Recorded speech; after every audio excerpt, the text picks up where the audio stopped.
Hello everyone, welcome to magnet brains. मैं Abhishek Kumar. Magnet brains अकेला एक ऐसा प्लेटफॉर्म जो आपको दे रहा है 100% फ्री एजुकेशन। और 100% फ्री एजुकेशन का मतलब ये नहीं कि आपको किसी तरह की कंटेंट के साथ कोई गुंजाइश दिखे। कंटेंट सारा बेस्ट, आपको सारी बेस्ट फैकल्टीज इसी प्लेटफॉर्म पे दे रही हैं। तो सारी बेस्ट फैकल्टीज के साथ ये प्लेटफॉर्म एकदम रेडी है आपको टर्म 2 की तैयारी कराने के लिए। तो एक बहुत इंपॉर्टेंट टॉपिक, और वो टॉपिक है आपके सामने सरफेस एरिया एंड वॉल्यूम। तो यहां पे सरफेस एरिया एंड वॉल्यूम आपको बेसिकली मैं ऐसा बोलूंगा कि 4 से 5 वीडियोस मिलने वाली हैं, जहां पे मैंने कवर किए हैं मोस्ट इंपॉर्टेंट क्वेश्चंस, ऐसे सवाल जो कि मुझे लगते हैं इंपॉर्टेंट हैं। और ये वैरायटी आपके स्कूल एग्जाम से मतलब टर्म 2 में आपको देखने को मिल सकती है। तो चलिए इस वीडियो को करते हैं हम स्टार्ट।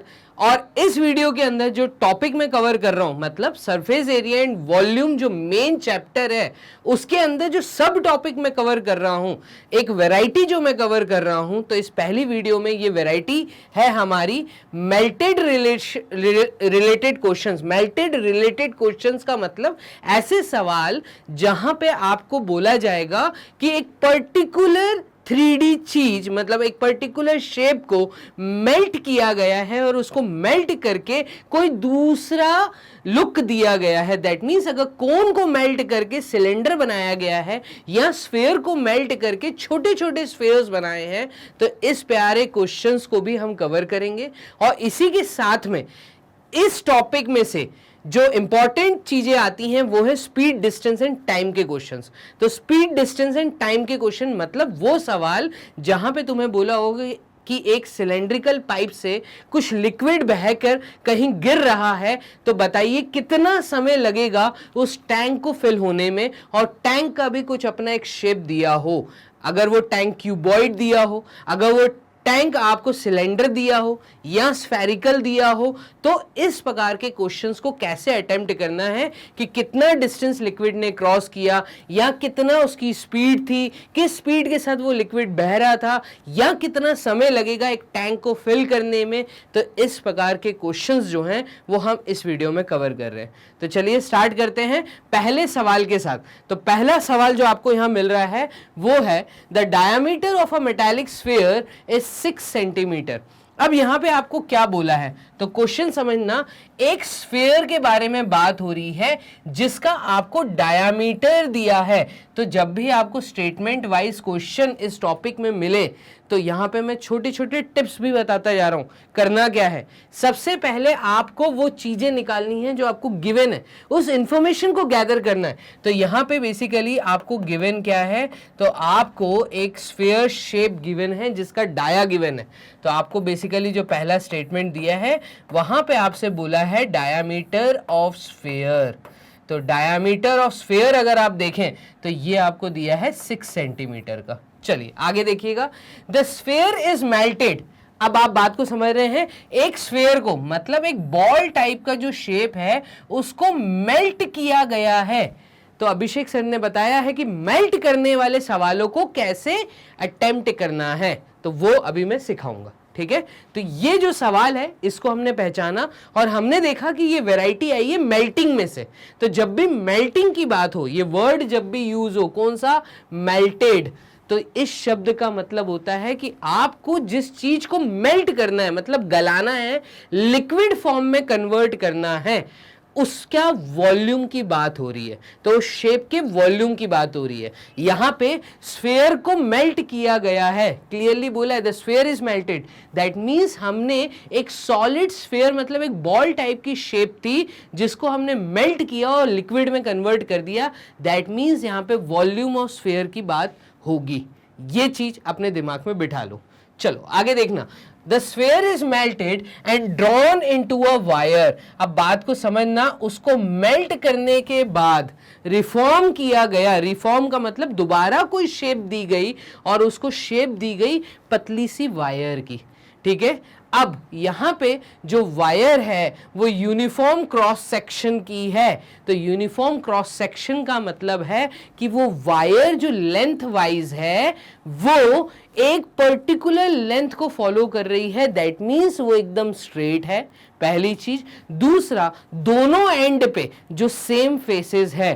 तो जब भी कोई वायर बनाई जाती है तो आप एक चीज दिमाग में बिठा लो कि वायर हमेशा सिलेंडर शेप की होती है। बस जब भी वर्ड वायर यूज किया है तो यहां पे छोटी सी ट्रिक या टिप दूं तो वायर का मतलब है सिलेंडर में कन्वर्ट किया है। तो यहां पे बेसिकली आपका एक स्फेयर था, उस स्फेयर से हमने एक शेप बनाई है और वो शेप है एक वायर। तो यहाँ पे वायर मैं थोड़ी सी आपको इस प्रकार से दिखा रहा हूँ हॉरिजॉन्टल फॉर्म में। तो ये एक सिलेंडर आपको बोला है। अब if the length of the wire is 36 metre, इस स्फेयर से जो वायर बनाई गई है अगर उसका लेंथ 36 मीटर है, 36 मीटर लेंथ का मतलब है आपको हाइट दी है सिलेंडर की। ये अभी हॉरिजॉन्टल है इसलिए लेंथ है, अगर यही वर्टिकल स्टैंड हो जाएगा तो ये हाइट बन जाएगी। तो यहां पे देखिएगा फाइंड इट्स रेडियस, आप बताइए इस वायर का रेडियस क्या होगा जिसको मैं स्मॉल आर मान लेता हूं। तो यहां पे क्योंकि मुझे डायमीटर ऑफ स्फेयर गिवन है तो देयरफॉर रेडियस ऑफ स्फेयर, तो रेडियस ऑफ स्फेयर को मैं यहां पे लिख देता हूं कैपिटल आर। क्लियर है? और ये हमारा हो जाएगा 6/2 सेंटीमीटर, दैट मीन्स 3 सेंटीमीटर। चलिए 3 सेंटीमीटर का रेडियस ऑफ स्फेयर हमारे पास है, तो ये जो स्फेयर है इसका रेडियस हमें समझ आ गया जो कि एक कैपिटल आर है और कैपिटल आर हमें 3 सेंटीमीटर दिया है। चलिए जब भी किसी चीज को मेल्ट किया जाता है तो वॉल्यूम की बात होती है, अभी मैंने बताया था। तो इसका मतलब वॉल्यूम ऑफ स्फेयर क्या होगा, और इसको मेल्ट करने के बाद जो लिक्विड मिलेगा उसी लिक्विड को रिफॉर्म करके दोबारा एक सॉलिड शेप बनाया और सिलेंडर बनाया। दैट मींस ये कंप्लीट वॉल्यूम इस वॉल्यूम के बराबर होगा। तो यहां पे देखिएगा वॉल्यूम ऑफ स्फेयर इज, जो हमें पता है फॉर्मूला वो है 4/3 पाई आर क्यूब, यही होता है। तो 4/3 pi r cube is the volume of sphere and the sphere is reformed into a cylinder। तो जैसा कि कंडीशन गिवन है तो वो भी लिख देते हैं according to the given condition, according to the given condition। हम पूरी कंडीशन तो नहीं लिख रहे हैं, यहाँ पे जो कंडीशन दी है वो समझ आती है। कंडीशन दी है कि रिफॉर्म किया गया है स्फेयर को सिलेंडर में, तो हम कहेंगे कि volume of sphere is equals to volume of cylinder. तो वॉल्यूम ऑफ सिलेंडर के बराबर होगा। ठीक है, अब जब मैं वॉल्यूम ऑफ सिलेंडर की बात करूंगा तो इसमें एक हाइट है दैट मीन्स लेंथ है और इसमें एक आर है, तो इस लेंथ को हम स्मॉल एल ले लें क्या, सो दैट चीजें क्लियर रहें कि स्मॉल लेटर्स जो हैं वो यूज किए गए हैं सिलेंडर के लिए और जो कैपिटल लेटर्स यूज किए गए हैं वो है स्फेयर के लिए।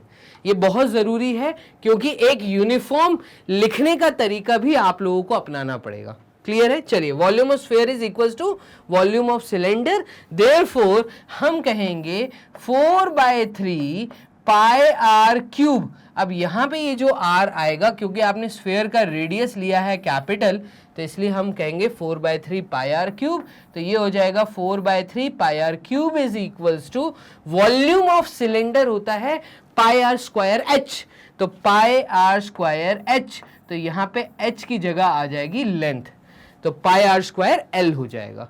बस खत्म। दोनों तरफ क्योंकि पाई पाई है तो पाई से पाई की कटिंग कर दी, मेरे पास ये कंडीशन बन के आ रही है, ये इक्वेशन बन के आ रही है। उठाएंगे वैल्यू और इसमें सब्स्टिट्यूट कर देंगे।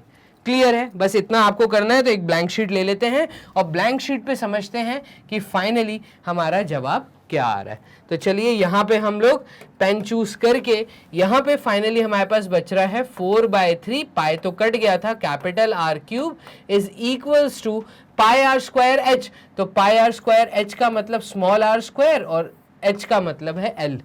तो ये हमारे पास बचा है। अब देखिएगा 4/3 मल्टीप्लाई होगा स्फेयर के रेडियस से और स्फेयर का रेडियस हमारा आया था 3 सेंटीमीटर। तो स्फेयर का रेडियस क्योंकि 3 था तो 3 का क्यूब हो जाएगा, ये रहा 3 का cube which is equals to R square. तो हमें फाइंड करना है, तो ये स्मॉल आर हमें पता करना है और हमें लेंथ दी है 36, तो 36 मीटर हमें लेंथ दी है। अब यहाँ पे बात को समझो, जो स्फेयर का डायामीटर दिया था वो हमें 6 सेंटीमीटर दिया था और वायर की जो लेंथ दी है वो मीटर्स में दी है। दो डिफरेंट यूनिट दिए हैं। सबसे पहले तो यूनिट को भी चेंज करना पड़ेगा। तो यहीं पे मैं लिख देता हूं, क्योंकि 1 मीटर 100 सेंटीमीटर के बराबर होता है, क्योंकि 1 मीटर 100 सेंटीमीटर के बराबर होता है, दैट मीन्स 36 मीटर जो है वो 3600 सेंटीमीटर के बराबर होगा। ठीक है, तो हमने क्या किया, हमने लेंथ ऑफ वायर को सेंटीमीटर में चेंज करके यहां पर हमने 3600 लिख दिया, 3600 ये सेंटीमीटर में वैल्यू आ गई। तो इस तरीके से हमें क्वेश्चन को करना है सॉल्व, और हमारे पास आ जाएगा आर, स्मॉल आर, और यही हमें पता करना था। तो देखिएगा 3 से 3 कट गया, यहाँ पे हमारे पास बच रहा है 4 × 3 × 3 डिवाइडेड बाय 36 मल्टीप्लाइड विथ 100। ये 00 को मैंने मल्टीप्लीकेशन ऑफ 100 के साथ लिख दिया, और ये वैल्यू हमारी आ जाएगी आर स्क्वायर की। अब देखो यहां पे कई बच्चे गलती क्या करते हैं कि जैसे ही वो इस चीज को फ्रैक्शन में देखते हैं तो काटना चालू कर देते हैं। तो भाई एकदम से नहीं काटना। क्यों मैं ऐसा बोल रहा हूं, क्योंकि r के यहाँ पे पावर में 2 है, अगर आप r की पावर से 2 रिमूव करते हैं तो रूट लगेगा। तो रूट लगेगा, एक काम करो ना, पूरी वैल्यू को रूट के अंदर लिख दो, ये लिख दिया मैंने।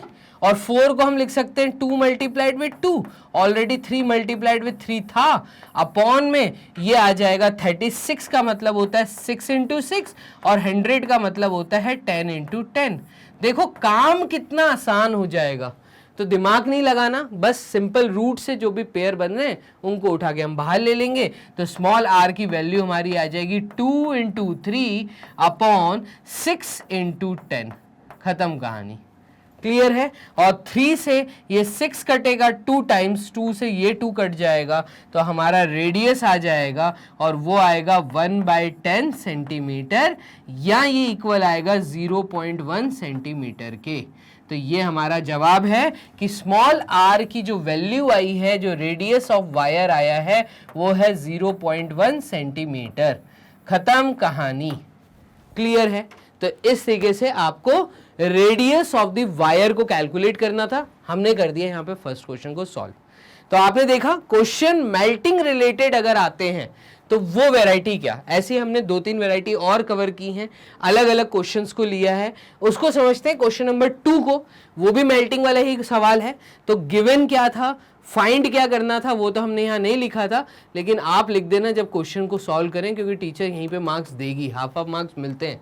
तो टू फाइंड बेसिकली हमें यहाँ पे पता करना था रेडियस ऑफ वायर। तो यहाँ मैं लिख देता हूँ, तो रेडियस ऑफ वायर फाइंड करना था, जिसको हमने स्मॉल r लिया था यहाँ पे। क्लियर है। तो ये हमें फाइंड करना था, और ये हमें गिवन था। इस गिवन की एक लाइन से हमने पूरी कहानी लिख ली। और ये जो था वॉल्यूम ऑफ स्फीयर, तो ये एज वी नो था, ये ऑलरेडी हमें पता था, ठीक है, एज नोन। तो वॉल्यूम ऑफ स्फीयर का फॉर्मूला पता होना चाहिए। फॉर्मूले अगर नहीं पता तो इशू आ सकता है। तो यहाँ पे मैं कहूँगा इस चैप्टर को सबसे अच्छा ये है कि पहले फॉर्मूले एक पेज पे लिख लो, आप पहले फॉर्मूलों को समझ लो, याद कर लो, उसके बाद अगर क्वेश्चन अटेम्प्ट करोगे तो एकदम हो जाएंगे लड्डू सवाल। चलिए मूव करते हैं क्वेश्चन नंबर 2 की तरफ। तो इसको कर दिया बोर्ड क्लियर, और क्वेश्चन नंबर 2 देखिएगा। ये बोल रहा है a right circular cone of radius 3 centimetre. अब देखो यहाँ पे कोन की बात की है, और कोन कैसा है दिखने में, तो कोन है राइट सर्कुलर। और आपको कंप्लीट थ्योरी में ये चीज समझाई गई है कि राइट सर्कुलर कोन का मतलब क्या होता है।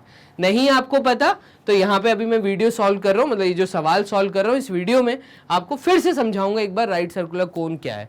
तो a right circular cone of radius 3 centimetre, radius दिया है कोन का 3 centimetre, had a curved surface area CSA दिया है। CSA का मतलब होता है जो सामने से बाहर वाला सरफेस दिख रहा है।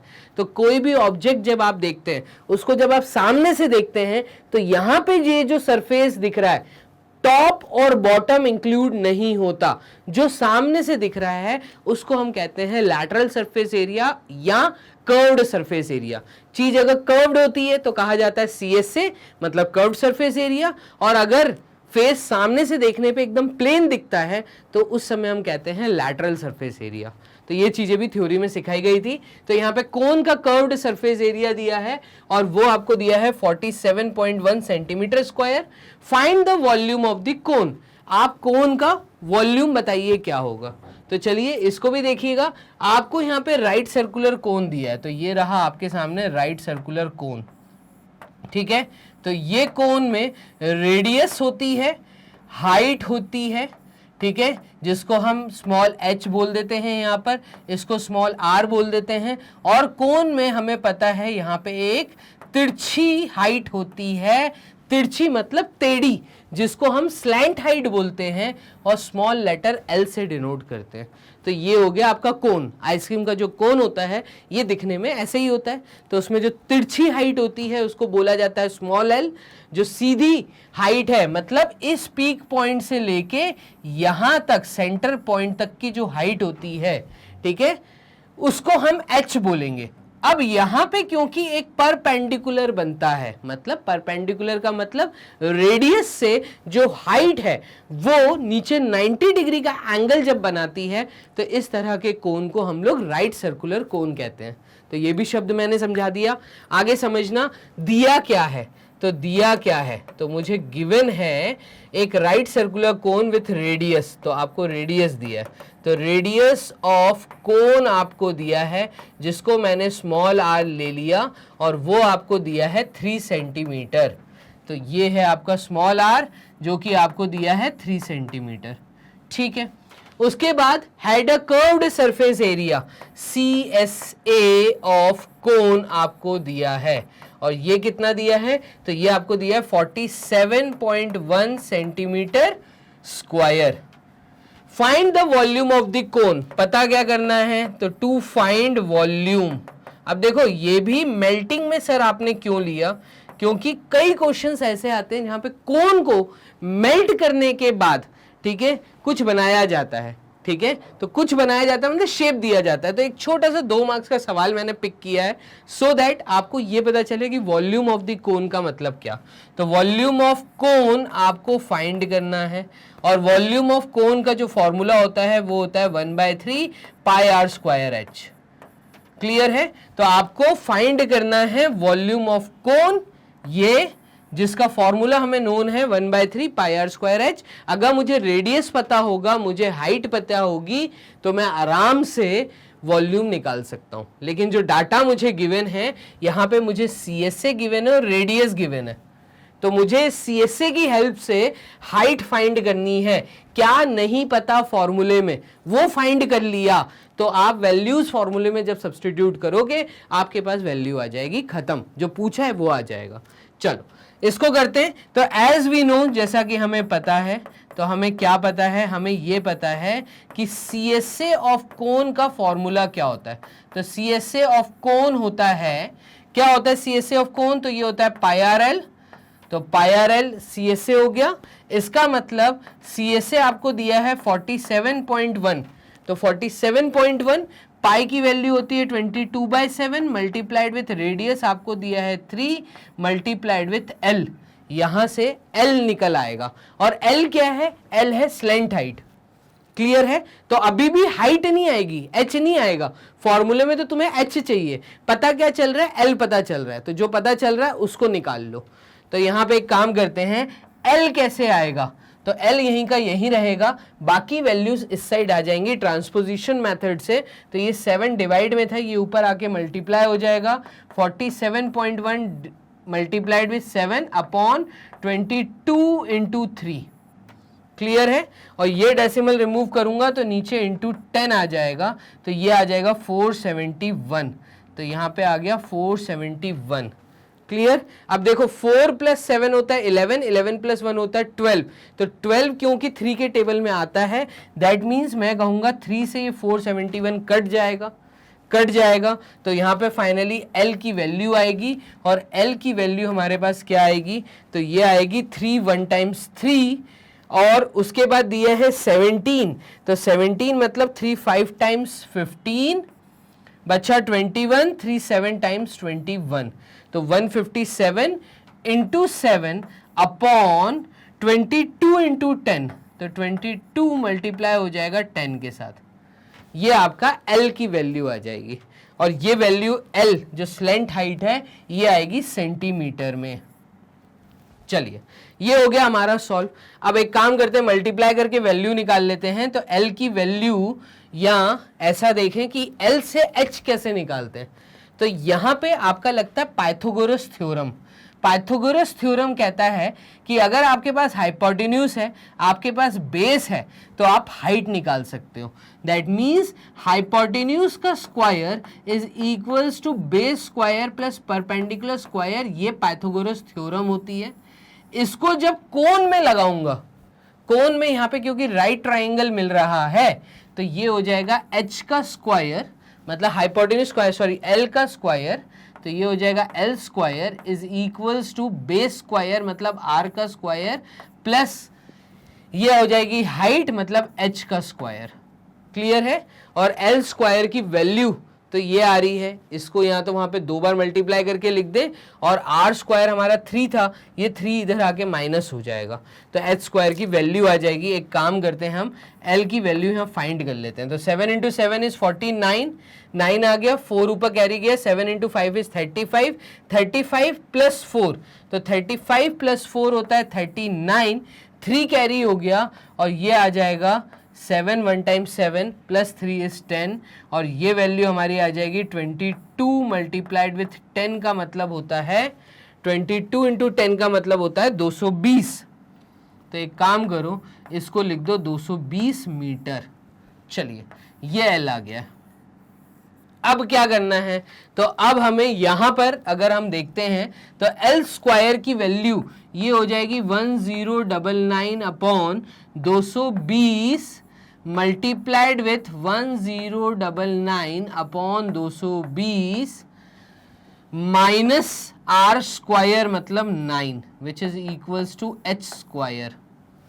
ये आप हाइट निकाल सकते हो। तो R स्क्वायर, R की वैल्यू होती है 3, 3 इंटू 3 इज 9, ये 9 यहाँ प्लस में था, इधर आया माइनस हो जाएगा। तो यहाँ पे आप देखिएगा, अब से सॉल्व कैसे करें, तो एक अप्रोक्सीमेट वैल्यू ले लें क्या, तो ब्लैंक शीट ले लेते हैं, वहाँ पे एक अप्रोक्सीमेट वैल्यू ले लेते हैं। तो यहाँ ये जो पिछला क्वेश्चन किया था उसको कर देते हैं क्लियर। देखना 1099 डिवाइड हो रहा है 220 के साथ, इसी के साथ हो रहा है।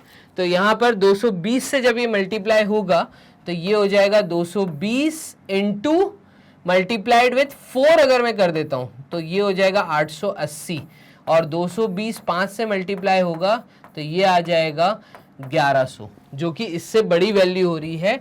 तो यहाँ पे 220 इंटू 4 कर दीजिए, ये आ जाएगा 880, 9 1 10 में से 8 गए 2, तो 219 आ रहा है। ठीक है, एक काम करिए पॉइंट लगा दीजिए। अगर मैं पॉइंट लगा देता हूं तो यहाँ पे 0 आ जाएगा। अब वैल्यू है 2190, तो 2190 का मतलब ये है कि 220 इंटू अगर 6 करता हूं तो 6 into 6 is 36, 2 into 6 is 12 and 15, तो 5 कैरी 1, 2 इंटू 6 इज 12 एंड 13, 1356। ऐसे ही 226 8 से मल्टीप्लाई होगा अगर, तो 226 अगर 8 से मल्टीप्लाई होगा तो 6 into 8 is 48, 2 into 8 is 16, 16 plus 4 is 20, और 2 इंटू 8 इज 16, तो 17 18 1808। ठीक है, 226 9 से मल्टीप्लाई होगा तो 9 इंटू 6 इज 54, 5, और यहाँ पे 2 इंटू 9 इज 18, 18 प्लस 5 तो 19 20 23, 2 carry, 2 into 9 is 18, 18 plus 2 is 20, 2034। तो यही वैल्यू आएगी 2034। चलिए, तो यहाँ पे समझना वैल्यू जो आ रही है 4.9, मैं कहूँगा अप्रोक्सीमेटली ये 4.9 जो है ये वैल्यू 5 के आसपास आएगी। तो L को अगर मैं 4.9 ले लूँ, या मैं बोलूँ अप्रोक्सीमेटली वैल्यू जो है वो 5 मीटर के पास आ रही है। 4.9 का मतलब होता है 5। इस 5 को अगर मैं यहाँ यूज करता हूँ तो देखिएगा 5 इंटू 5 होता है 25, और 25 माइनस 9 कितना होता है, तो 25 माइनस 9 ये आपका होता है 15 में से 9 गए मतलब 6 और 16, तो 16 h की वैल्यू आएगी, h स्क्वायर की, और h की वैल्यू आएगी 4। तो यहाँ पर फाइनली जो हमारा h आया है वो आया है 4।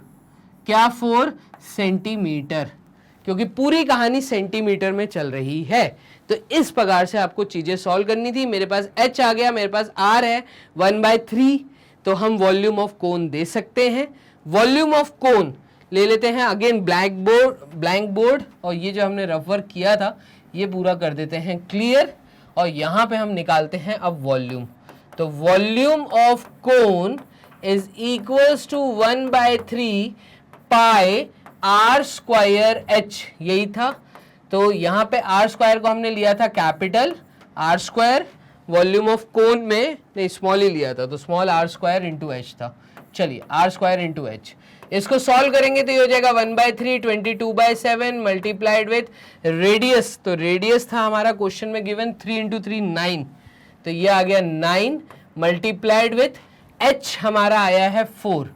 ठीक है, तो 3 से ये 9 कटा, तो यहाँ पे ये बचा 22 × 3 × 4 अपॉन 7 सेंटीमीटर क्यूब। वॉल्यूम आएगा सेंटीमीटर क्यूब में। बस इसको आप मल्टीप्लाई करिए और सॉल्व करके मुझे आंसर दीजिए। तो ये आ जाएगा 22 × 3 is 66 × 4/7 and 66 × 4 is 4 × 6 is 24 226 upon 7 centimetre cube. ये रहा आपका वॉल्यूम ऑफ कोन। ठीक है, डेसिमल में देना चाहें एकदम डेफिनेटली डेसिमल में भी दे सकते हैं। तो ये हो जाएगा 7 3 × 21, तो 7 3 × 21 बचा कितना 54। तो 54 का मतलब होता है 7 × 7 इज 49। ठीक है, और 7 × 8 इज 56, तो 7 × 7 इज 49। ठीक है, तो ये आपका कितना आ जाएगा भाई 21 था, बचा 54, तो 7 × 7 इज 20, 7 × 7 इज 49, तो 54 में से 49 गए, बचे 5, तो 50 हुआ, और 7 × 7 इज 49, तो ये आएगा अप्रॉक्सीमेट वैल्यू कितनी आई है 37.7 सेंटीमीटर क्यूब के बराबर। चलिए, तो यहाँ पे हमने देख लिए 2 सवाल, कर लेते हैं बोर्ड क्लियर। यहाँ से भी पूरा जो हमने बोर्ड पे किया इसको कर देते हैं क्लियर। मूव करते हैं क्वेश्चन नंबर 3 की तरफ। तो थर्ड क्वेश्चन क्या कह रहा है वो देखिएगा। थर्ड सवाल कह रहा है there are 2 spheres of same metal weighing 1 kg and 7 kg। अब देखो ये क्वेश्चन बहुत इंपॉर्टेंट क्वेश्चन है और ये मैंने जानबूझ के भी पिक किया। द रीजन इज बीइंग क्योंकि यहाँ पे एक वर्ड यूज किया है और वो वर्ड है वेइंग। वेइंग का मतलब है आपको वेट दिया हो, वेट का मतलब होता है मास। जब आपको मास दिया हो, यहाँ पे देखो वेट का मतलब होता है बेसिकली मास, मैं आपको ये सिखाना चाहता हूँ। तो जब भी मास दिया हो, तो मास मतलब वेट दिया हो, तो आपके दिमाग में फटाक से एक फॉर्मूला आना चाहिए फिजिक्स का, और वो है density of any metal is equals to mass upon volume. तो ये चीज आप कहीं अपनी कॉपी में इस प्रकार से नोट करके रख लो। ये वैरायटी मेल्टेड के लिए बहुत इंपॉर्टेंट है, और मेल्टिंग का अगर कोई ज्यादा मार्क्स का सवाल आपको देखने को मिलता है इस चैप्टर से, तो वो हो सकता है वेइंग वर्ड से रिलेटेड आपको मिल जाए। ठीक है, तो देयर आर 2 स्फीयर्स, 2 स्फीयर्स हैं और दोनों का जो वेट है वो अलग अलग है। एक का 1 kg है, एक का 7 kg है। The radius of the smaller sphere is 3 centimetre. The 2 spheres are melted to form a single big sphere. Find the diameter of the new sphere. तो देखो यहाँ पे एक चीज नहीं बोली, वो ये नहीं बोली कि जो मटेरियल यूज किया 2 अलग अलग स्फीयर्स में, वो क्या दोनों अलग चीजें हैं। तो हम ऐसा मान लेते हैं कि वो दोनों जो है वो सेम मटेरियल की बॉल्स थी, क्योंकि उनको मेल्ट करके कुछ एक मटेरियल की बॉल बनाई है। यहाँ पे बेसिकली 2 बॉल्स को मेल्ट करने के बाद एक बॉल का फॉर्मेशन हो रहा है जो कि बड़ी है।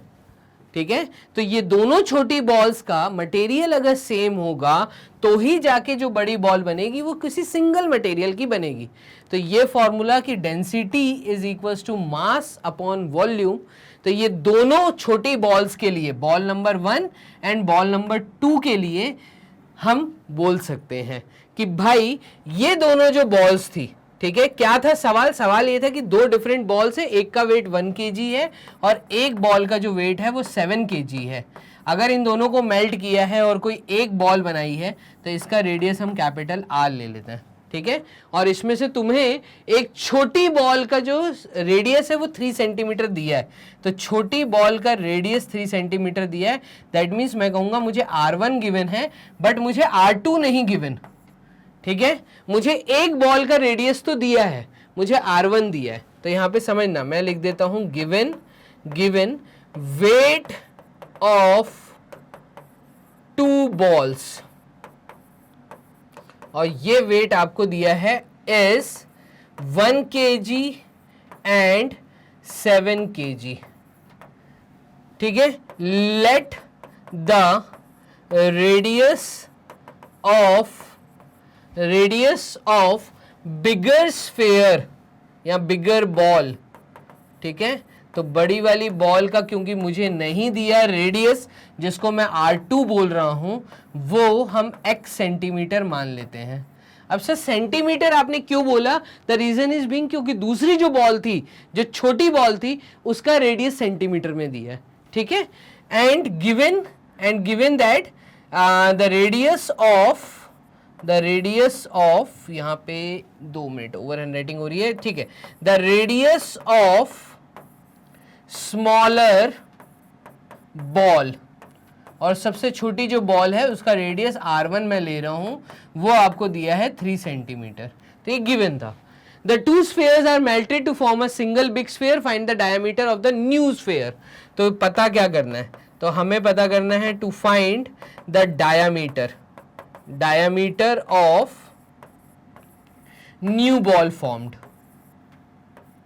ठीक है, नई बॉल का डायमीटर बताना है, इसका डायमीटर होगा कैपिटल D, इसको हम कर देते हैं क्वेश्चन मार्क, जो हमें फाइंड करना है। चलिए देखिएगा कैसे सॉल्व करेंगे। तो यहां पे क्या मैं ऐसा बोल सकता हूं कि लेट या एज्यूम, हम पहले ये बोल देते हैं कि एज्यूम कर लेते हैं, एज्यूम 2 small balls या 2 balls are made up of 2 balls are of same material।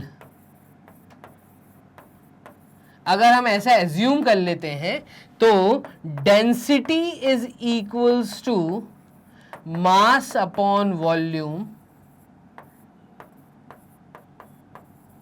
ठीक है, वॉल्यूम किसका? स्फेयर का, मास किसका? स्फेयर का, डेंसिटी है ना। तो आपको बेसिकली यहां पे देखिएगा कि आपको क्योंकि मास दिया है, दोनों मटेरियल्स क्योंकि सेम डेंसिटी के हैं, तो assume 2 balls are same material, therefore हम ऐसा बोलेंगे, therefore both balls have same density, both balls have same density, क्योंकि डेंसिटी सेम होगी, इस कारण हम कहेंगे फर्स्ट बॉल की density is equals to second ball की डेंसिटी।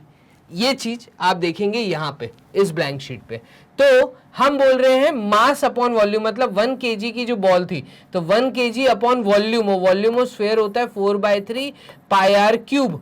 तो ये फर्स्ट बॉल के लिए, फर्स्ट बॉल मैं बोल देता हूं उसका रेडियस R1 हम ले लेते हैं, ठीक है, which is equals to 7 kg, density of this ball is equals to the density of this ball, material की डेंसिटी सेम होती है, तो इसका मैं बोलूंगा 7 kg की बॉल 4/3 πr² का क्यूब, ये वॉल्यूम का फॉर्मूला, तो मास अपॉन वॉल्यूम डेंसिटी का फॉर्मूला, और दोनों की डेंसिटी क्योंकि सेम है इसलिए मैंने ऐसा लिखा है। अब देखो इधर भी डिनोमिनेटर में 4/3 पाई है, इधर भी डिनोमिनेटर में 4/3 पाई है, तो ये हमारा बन के आ रहा है 1/r1 का cube is equals to 7/r2 का क्यूब, ऐसा हम बोल सकते हैं।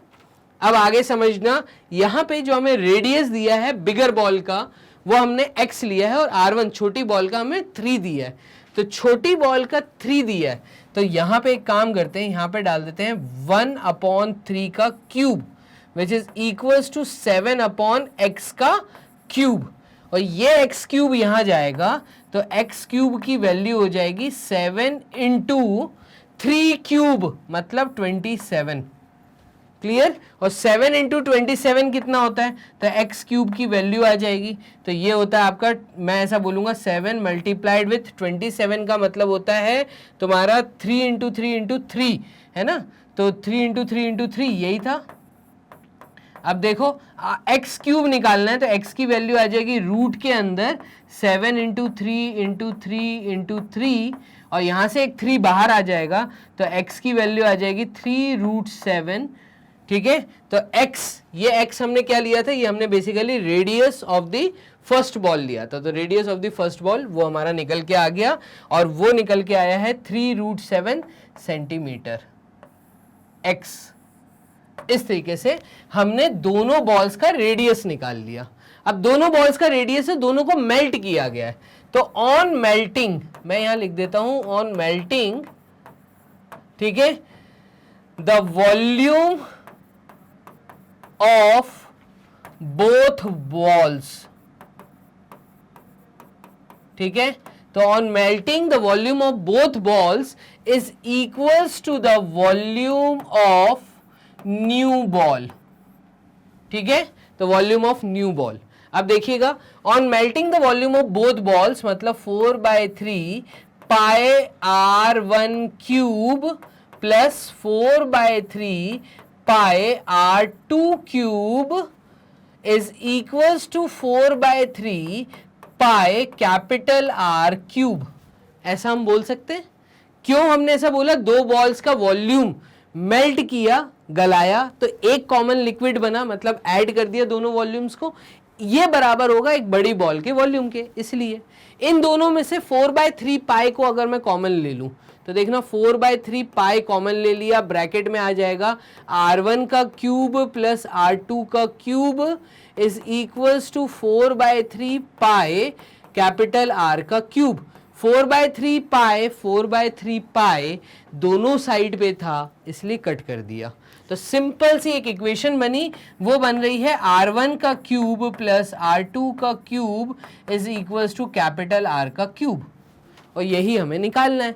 तो यहाँ पे देख लेते हैं r1 का क्यूब, तो हमें रेडियस दिया था छोटी बॉल का, मतलब 3 का क्यूब, तो 3 का क्यूब आ जाएगा, ये आएगा 3 का क्यूब प्लस r2 हमने निकाला है, वो कितना निकला है, 3 रूट 7 निकला है, तो 3 रूट 7 का क्यूब, ठीक है, is equals to r cube जो हमें पता करना था। इसको सॉल्व कर लेते हैं तो 3 into 3 is 9, 9 into 3 is 27, 27 plus 3 root 7 को अगर मैं 3 बार मल्टीप्लाई करूंगा तो ये आ जाएगा 27 इंटू 7। क्यों सर ये कैसे हुआ? तो भाई 3 रूट 7 को आप रफ में मल्टीप्लाई करके देखो, देखो 3 रूट 7, 3 रूट 7, 3 बार मल्टीप्लाई किया तो 3 इंटू 3 इज 9, 9 इंटू 3 इज 27, ये रहा 27, रूट 7 इंटू रूट 7 इज, तो यहाँ पे बेसिकली हमने एक गलती की थी, ये गलती यहाँ थी क्यूब रूट, ये क्यूब रूट ऑफ दिस आएगा, तो 3 क्यूब रूट, यहाँ पे पहले मैं करेक्शन कर देता हूँ, करेक्शन है 3 क्यूब रूट ऑफ 7, ठीक है, तो यहाँ पे 3 क्यूब रूट ऑफ 7 है कुल मिला के, 3 क्यूब रूट ऑफ 7। अब cube root of 7, cube root of 7, cube root of 7, तो ये क्यूब रूट का अगर कॉमन लेके मैं 7 इंटू 7 इंटू 7 3 बार मल्टीप्लाई करता हूँ तो यहाँ से एक 7 बाहर आता है, इसलिए मैं कह रहा हूँ 27 इंटू 7, ठीक है, which is equals to R cube, और ये वैल्यू हमारी आ जाएगी, दोनों में 27 था, इसमें भी 27 है, इसमें भी 27 है, 27 को बाहर ले लो, 1 प्लस 7 कर दो तो ये आ जाएगा R का क्यूब, और ये हो जाएगा हमारा 27 multiplied with 8 which is equals to R का क्यूब।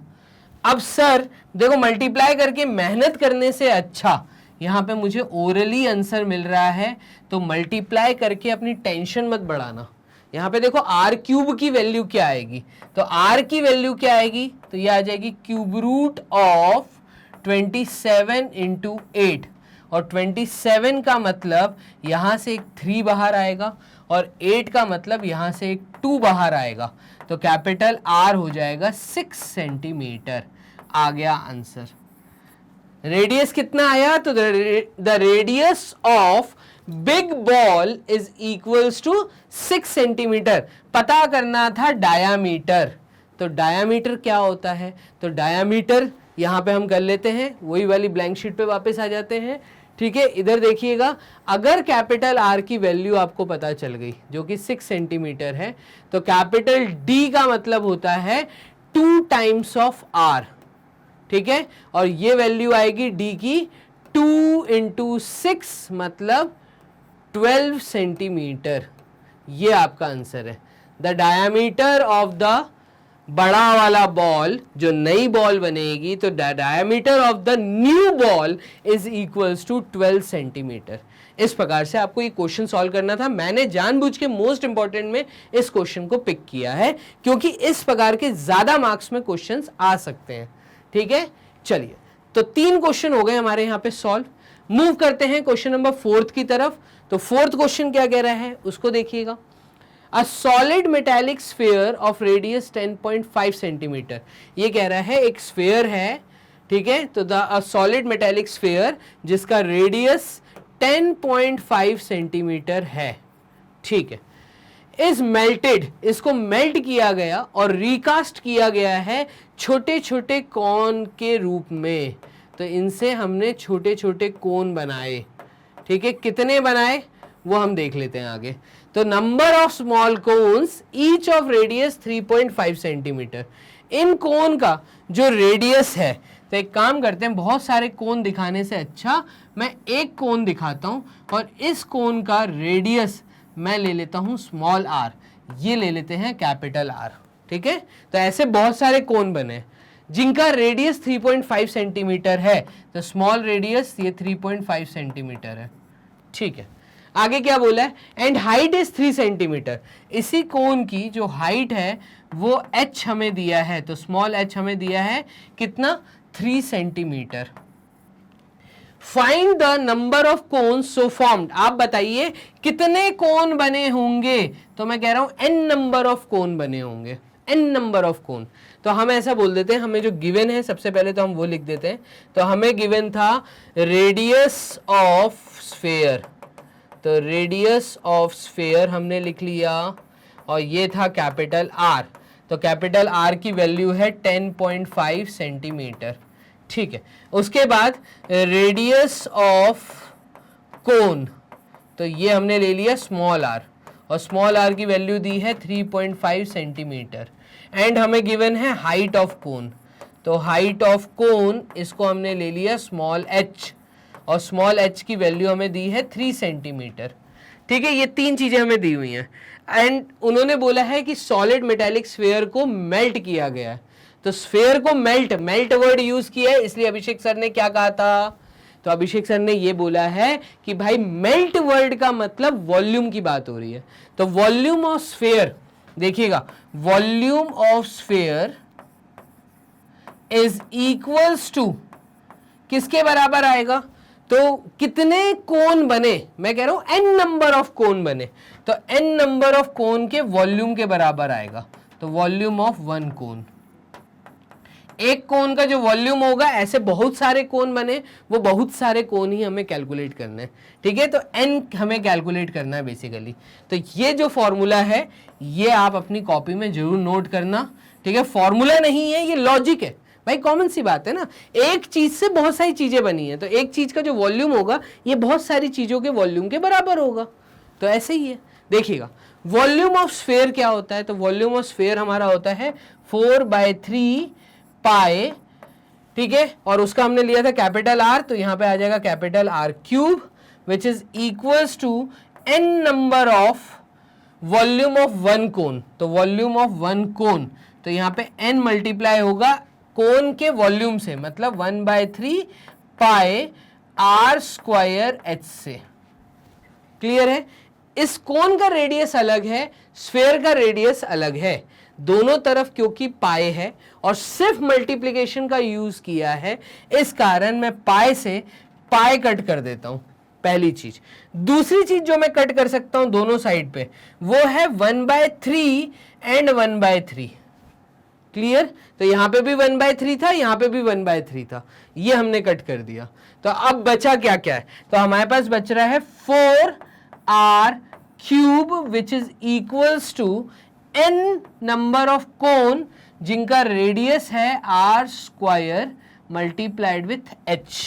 ये अब आपको निकल के मिल रहा है, जिसको हम डाल देते हैं एक ब्लू बॉक्स के अंदर। इसको अगर सॉल्व कर लिया तो तुम्हारा n तुम्हारे सामने है। चलो इसको सॉल्व कर लेते हैं।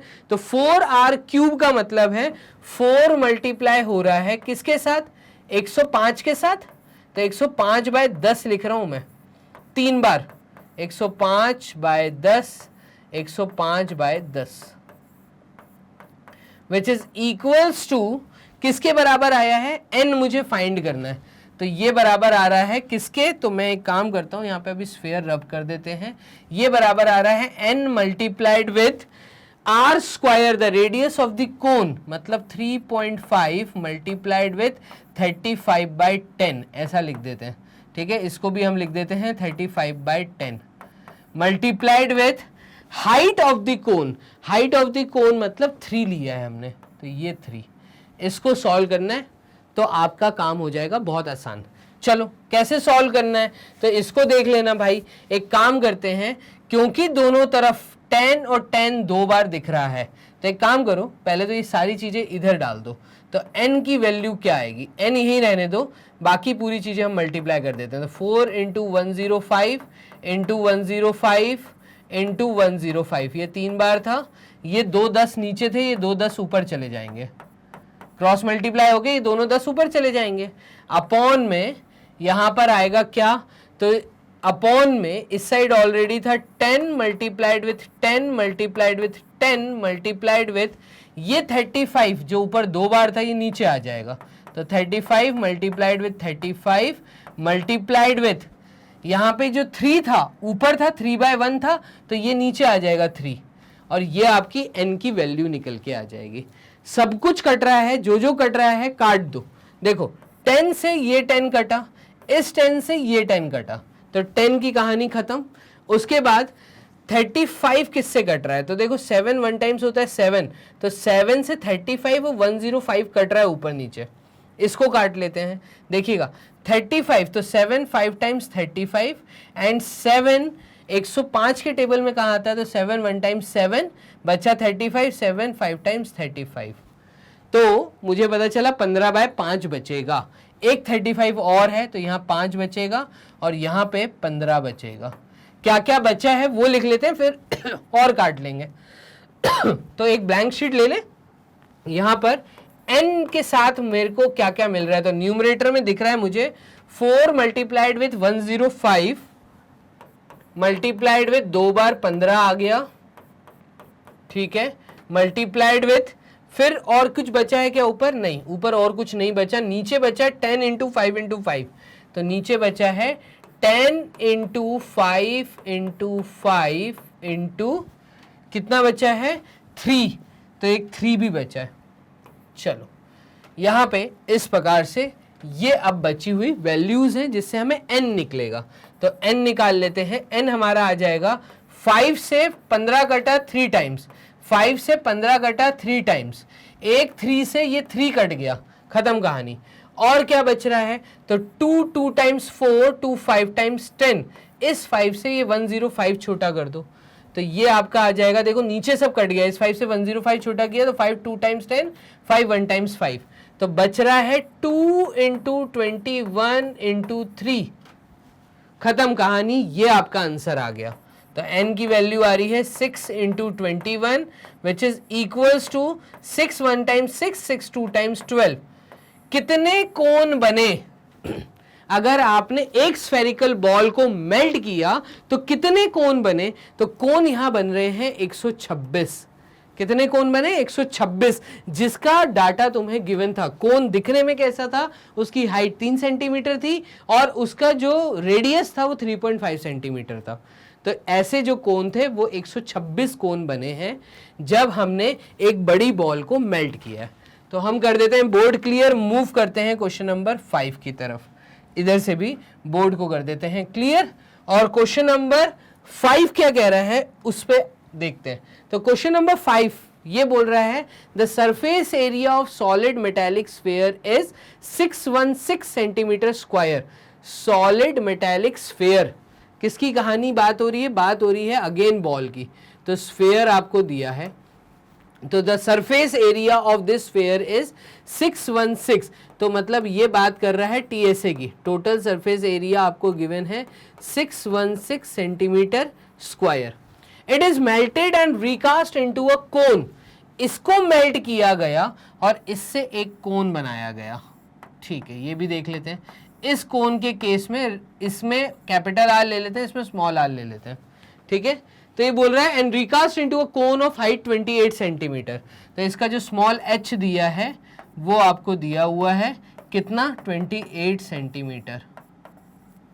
चलिए, find the diameter of the base of the cone so formed. आप बताइए इस चीज का डायामीटर क्या होगा, मतलब आपको स्मॉल डी निकालना है। ठीक है, तो कोन का डायामीटर फाइंड करना है। जो जो दिया है वो सब मैंने लिख दिया। तो यहाँ पे देखिएगा, सबसे पहले तो गिवन लिखना है, लेकिन गिवन हम लिख देते हैं। देखिएगा, TSA total surface area of sphere आपको गिवन है और ये आपको गिवन है 616 सेंटीमीटर स्क्वायर। ठीक है, और total surface area of sphere होता कितना है, तो टोटल सरफेस एरिया का फॉर्मूला हमें पता है। देखिएगा, टीएसए ऑफ स्फीयर जैसा कि हमें नोन है, तो ये होता है 4 pi are square. Total surface area is 4 circles का एरिया जब आपस में ऐड होता है तो एक हम ऐसा मानते हैं बॉल बनी, स्फीयर बना। तो पाई आर स्क्वायर जब 4 बार ऐड होगा तो 4 पाई आर स्क्वायर आता है। तो बेसिकली टीएसए ऑफ स्फीयर है 4 पाई आर स्क्वायर। तो इससे हमें आर पता चल जाएगा। ठीक है, तो हमने कैपिटल आर लिया था स्फीयर के लिए। इससे हमें फायदा ये मिलेगा कि हमें आर पता चल जाएगा। सर आर पता करके आप क्या करोगे, तो भाई इसको मेल्ट किया है ना, तो इसका वॉल्यूम भी तो पता करना है और वॉल्यूम का फॉर्मूला होता है 4/3 पाई आर स्क्वायर एच। ठीक है, तो 4/3 pi are cube, sorry 4/3 pi are cube होता है वॉल्यूम ऑफ स्फीयर। अब वो रेडियस आप कहाँ से डालोगे भाई, यहाँ से पता चलेगा तो ही तो वहाँ डालोगे। तो इसलिए मुझे यहाँ पे टीएसए ऑफ स्फीयर जो दिया है इसको सॉल्व कर लेते हैं। तो ये आ जाएगा 4 multiplied with 22/7 multiplied with R square. Cross multiplication खेल लो तो ये आ जाएगा 616 multiplied with 7 upon 4 into 22 which is equals to R square. Clear. अब देखो क्या 616 जो है ये 11 से कट रहा है, तो क्या 616 11 से कट रहा है, तो ये चेक कर लेते हैं। 11 5 टाइम्स होता है 55, बचा 6, यस 11 से कट रहा है। तो देखो 11 2 टाइम्स 22 और 11 5 टाइम्स 55, 61 में से 55 गया, बचा 6, तो 66 और 11 6 टाइम्स होता है 66। ठीक है, 2 से ये 56 छोटा किया तो ये आ जाएगा आपका 2 टाइम्स 4, 2 8 टाइम्स 16। और अब आप एक काम करिए, 4 से ये 28 काट दीजिए 7 टाइम्स, तो 7 इंटू 7 आर स्क्वायर की वैल्यू आ गई। दैट मीन्स आर स्क्वायर हमारा आ गया 7 इंटू 7 और आर की वैल्यू तो यहीं लिख देता हूं, कैपिटल आर हमारा आ रहा है 7। क्लियर है ये चीज। तो भाई यहाँ रूट आ जाएगा, एक 7 उसमें से बाहर आ जाएगा, तो रेडियस जो हमारा आ गया है ये आया है हमारा 7 क्या, तो 7 सेंटीमीटर में आया है। ठीक है, तो कैपिटल आर स्फीयर का 7 सेंटीमीटर के बराबर आया। अब ध्यान दीजिएगा, तो यहां पर आप देखिए वॉल्यूम निकाल सकता हूं क्या, तो देयरफॉर वॉल्यूम ऑफ स्फीयर, ये जो फॉर्मूला है ये है 4/3 पाई आर क्यूब। कौन सा R cube, capital R cube. ठीक है, तो इस तरीके से हम वॉल्यूम का फॉर्मूला लिख के हम वॉल्यूम कैलकुलेट कर लेंगे। तो वॉल्यूम आ जाएगा हमारा कितना, तो ये आ जाएगा 4/3 multiplied with 22/7 multiplied with R cube, मतलब 7 इंटू 7 इंटू 7 इंटू 7। तो यहाँ पे आर जो है वो 3 बार है। ठीक है, तो 7 इंटू 7 इंटू 7, एक 7 से ये 7 कट गया, खत्म कहानी। 3 से कुछ और नहीं कट रहा तो हम कहेंगे हमारा जो वॉल्यूम आया है वो आया है 4 मल्टीप्लाइड विथ 22 इंटू 49/3।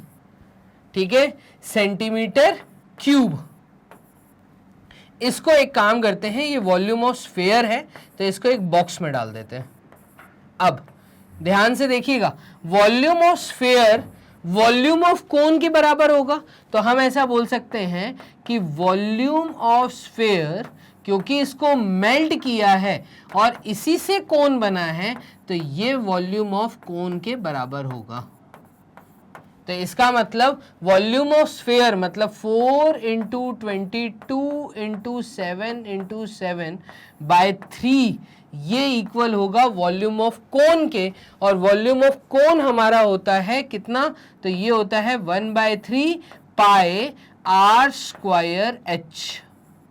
और हाइट हमें 28 दी हुई है, ठीक है, तो हाइट हमें 28 दी हुई है, इस कारण मैं एक काम करता हूं, ये होता है, चलो ठीक है, ब्लैंक शीट पे इसको सॉल्व कर लेते हैं। तो अभी मैंने ये लिख दिया वॉल्यूम ऑफ कोन, जहां से हमें आर मिल जाएगा, बाकी सारी वैल्यू है हमारे पास। चलिए इसको कर लेते हैं सॉल्व एक ब्लैंक शीट पे। तो ये होगा 4 multiplied with 22 multiplied with 7 multiplied with 7 upon 3 is equals to, तो 4 into 22 into 7 into 7 upon 3 is equals to pi, pi की वैल्यू है 22/7 multiplied with 1/3 pi, are square हमें निकालना है, मल्टीप्लाइड विथ इसकी height, height of the cone हमें 28 दी है, ये 28 यहाँ आ जाएगा। क्लियर? चलिए ये सारी चीजें इधर कर लेते हैं, आर स्क्वायर निकालना है, तो एक काम करिए, ये हो जाएगा 4 into 22 into 7 into 7 into 7 into 3, ये जो डिनोमिनेटर में 7 और 3 था ये उधर ऊपर चला गया, और नीचे क्या आएगा, तो न्यूमरेटर सारे नीचे आ जाएंगे, 22 इंटू 1 इंटू 28, ये वैल्यू आ जाएगी हमारी आर स्क्वायर की। इतना आसान है। चलिए देखिएगा, 22 से 22 तो पहले ही कट गया, 4 7 टाइम्स होता है 28, इस 7 से ये एक 7 भी खत्म, तो मेरे पास आर स्क्वायर की जो वैल्यू आ रही है वो आ रही है 7 इंटू 7 इंटू 3। तो ये क्या आया है, ये बेसिकली रेडियस ऑफ द कोन निकल के आया है।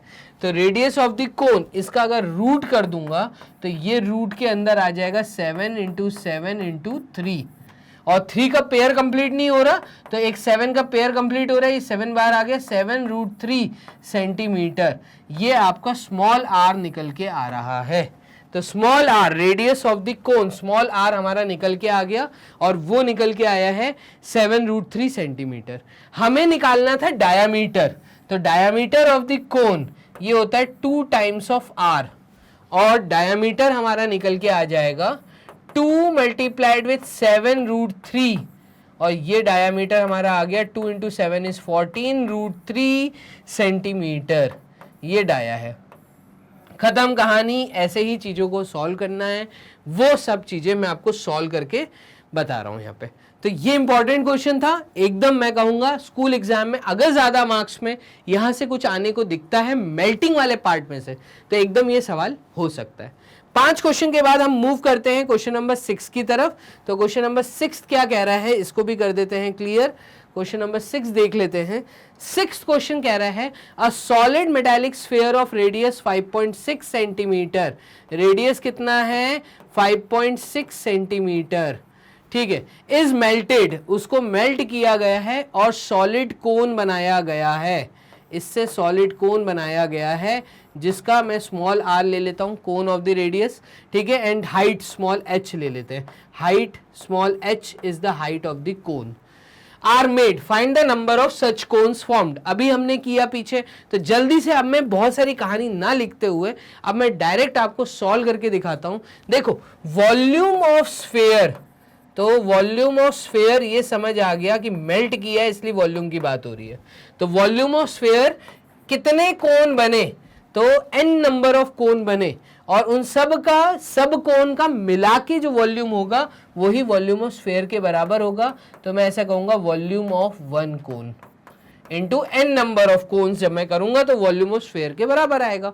वॉल्यूम ऑफ स्फीयर का फॉर्मूला होता है कितना, तो ये होता है 4/3 pi are cube, capital R हमने लिया है, which is equals to n number of, volume of 1 cone होता है यहाँ पर 1/3 पाई आर स्क्वायर एच, ये वॉल्यूम ऑफ कोन है, ठीक है। इसको अगर हम देखेंगे तो देखो 1/3 पूरा कट गया, पाई से पाई कट गया, ठीक है, यहां पे बच रहा है 4r cube is equals to n number of r square h. Cone का radius 2 times into height of the cone. आपको हाइट ऑफ द कोन भी गिवन है 3.2 सेंटीमीटर, ये दिया है 3.2 सेंटीमीटर। आपको रेडियस ऑफ द कोन भी गिवन है 2.8 सेंटीमीटर, तो ये रेडियस भी दिया है 2.8 सेंटीमीटर। और आपको कैपिटल आर बड़े वाले स्फेयर का भी गिवन है। सब वैल्यू उठा के यहाँ जब आप डालेंगे तो ये आ जाएगा 4 मल्टीप्लाइड विथ कैपिटल आर का क्यूब मतलब 56/10 मल्टीप्लाई हो रहा है 56/10 मल्टीप्लाई हो रहा है 56/10 से, which is equals to n number of, ये आपको पता करना है, n की वैल्यू निकालनी है। Radius 28/10 multiplied with 28/10 multiplied with height of the कोन, तो ये आ जाएगा 32/10। क्लियर है? चलिए इसके बाद क्या करोगे, तो देखो इस साइड भी 3 10 है, इस साइड भी 3 10 है, तो एक काम करो, स्टेप बढ़ाने से अच्छा यहीं कटिंग कर देते हैं। ठीक है, इधर क्या बचा, तो जो इधर बचा है उसके नीचे ये पूरी वैल्यूज आ जाएंगी, तो n की वैल्यू आ जाएगी 4 into 56 multiplied with 56 upon 28 multiplied with 28 multiplied with 32, इस तरीके से हो जाएगा। अब आप एक काम करिए, यहां पर देखो ये 4 से जा रहा है, ये भी 4 से जा रहा है, ये 4 7 टाइम्स जा रहा है और ये जा रहा है आपका 4 1 टाइम्स 4 और 14 टाइम्स, तो 4 1 टाइम्स 4 और ये आ जाएगा आपका 16, तो 4 4 टाइम्स 16 और ये जा रहा है 4 7 टाइम्स। ठीक है, ये भी 56 और ये भी 28 गया, तो ये भी 7 टाइम्स गया, ये भी 14 टाइम्स गया। ठीक है, और आपका क्या जा रहा है, तो 4 8 टाइम्स होता है 32, ये 8 टाइम्स चला गया। चलिए क्या क्या बच रहा है तो आप देखिएगा, यहीं पे कर लेते हैं। तो फाइनली हमारी n की वैल्यू जो आ रही है, ये आ रही है 14 इंटू 14 इंटू 56, तो 14 इंटू 14 इंटू 56 अपॉन, देखिएगा अपॉन में 7 इंटू 7 इंटू 8, तो 7 इंटू 7 इंटू 8 यही है।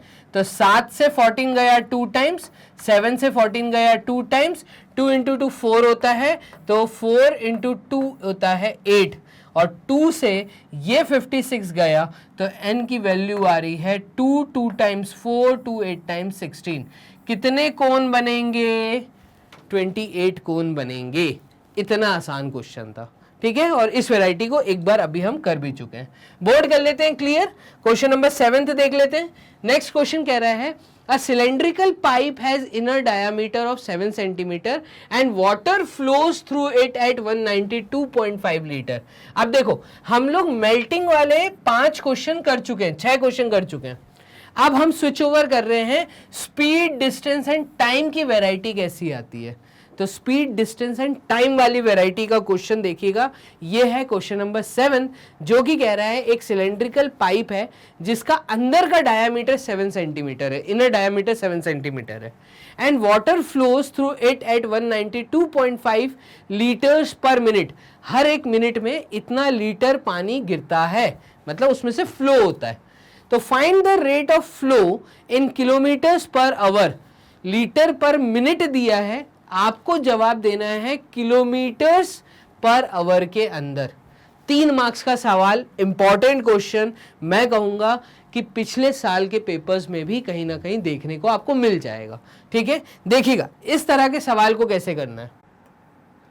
तो यहाँ पे हम लिखेंगे गिवन वाला पार्ट। गिवन में हमें दिया है डायमीटर ऑफ पाइप, तो डायमीटर ऑफ सिलेंड्रिकल पाइप दिया है।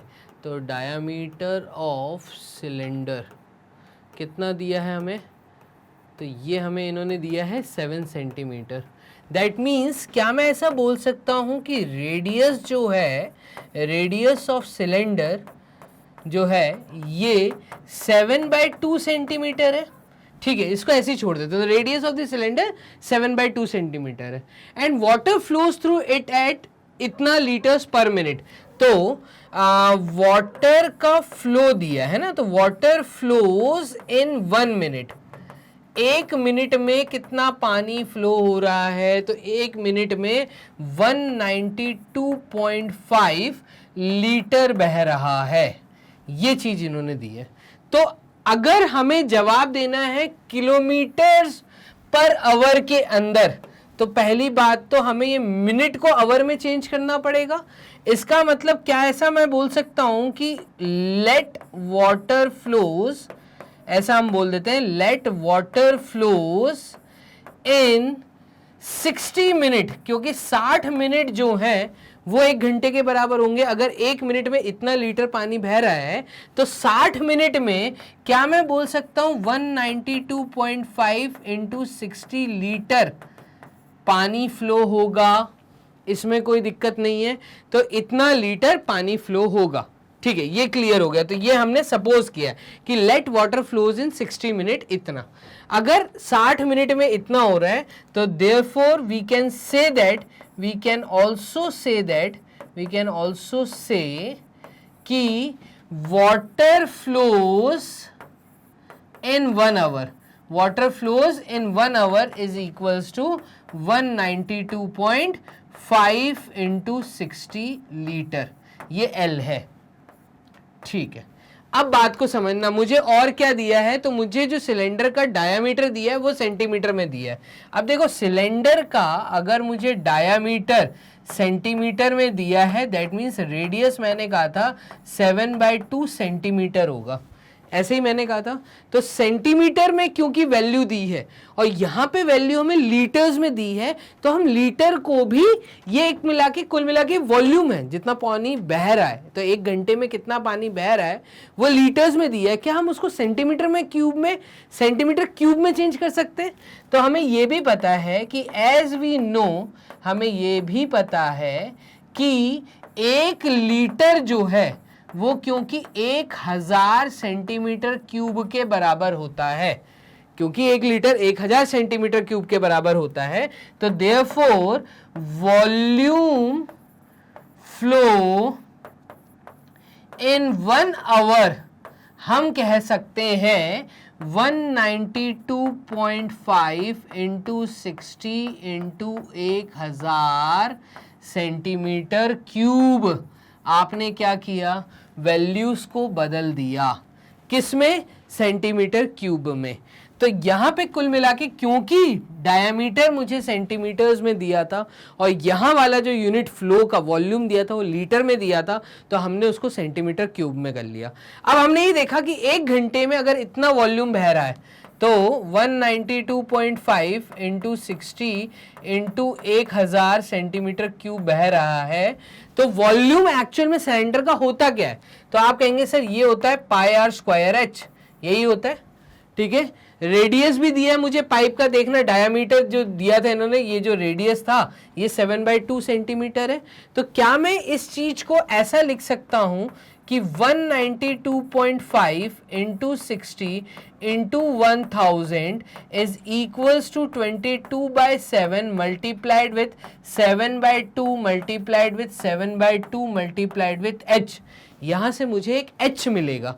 h क्या है कि वो जो 1 घंटे में कितना पानी वहां से पास हुआ, मतलब मुझे लेंथ मिल रही है पाइप की, कि पाइप की लेंथ क्या है। अगर मुझे वो लेंथ मिल गया, ठीक है, तो उससे मैं किलोमीटर्स में जवाब दे सकता हूं। देखना मैं क्या कर रहा हूं, तो अगर मुझे h फाइंड करना है तो ये हो जाएगा 1925 multiplied with 60 multiplied with 1000 multiplied with 7 multiplied with 2 multiplied with 2 upon, ये जितना डिनोमिनेटर था ये यहाँ जाके मल्टीप्लाई हो गया और जितना न्यूमरेटर है वो नीचे आ जाएगा, तो 22 इंटू 7 इंटू 7 ये h आ जाएगा। अब आप देखेंगे 2 से ये 22 कटा 11 टाइम्स, इस 7 से ये 7 कट गया। ठीक है, और कुछ नहीं कटता हुआ दिख रहा, 1925 दिख रहा है 11 से कटता हुआ, तो 11 1 टाइम्स 11 बचा 82, 11 7 टाइम्स 77 बचा 5, ये 5 टाइम्स जाएगा। तो देखो h की वैल्यू आ रही है 175 और 7 से भी कट रहा है 175, तो ये आपका आ रहा है बेसिकली 7 2 टाइम्स 14, ये 7 से कटा है तो 7 2 टाइम्स 14 बचा 35, 7 5 टाइम्स 35, तो यहाँ पे बेसिकली 25 आएगा जब 175 7 से कटेगा, तो 25 इंटू 60 इंटू 1000 इंटू 2 ये ऊपर बच गया। तो ये h की वैल्यू बेसिकली आ रही है 25 इंटू 2 50, 50 इंटू 60, तो ये आ जाएगा 300 ठीक है, 50 इंटू 60 ये हो गया तुम्हारा 300, 5 इंटू 6 33,000, और ये 3 जीरो और है, तो ये जो 3 जीरो हैं ये 3 जीरो यहाँ आ जाएंगे, और ये h हमारा आ गया सेंटीमीटर्स में, जिसको हम कन्वर्ट कर सकते हैं किलोमीटर में।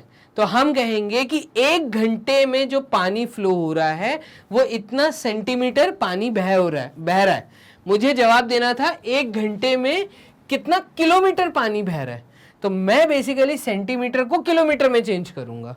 इसको कैसे करूंगा, तो देखना h की वैल्यू, एक ब्लैंक शीट ले लेते हैं, h की वैल्यू यहां पर हमारे पास क्या आ रही है, तो h की वैल्यू हमारे पास आ रही है 3 के बाद है 50 सेंटीमीटर्स में, क्योंकि 1 किलोमीटर में 1000 मीटर होते हैं, और क्योंकि 1 मीटर में 100 सेंटीमीटर होते हैं, तो मैं कहूँगा 1 किलोमीटर बराबर होता है 100 इंटू 1000 सेंटीमीटर के, और ये वैल्यू आती है हमारी 1 के बाद 50 सेंटीमीटर में।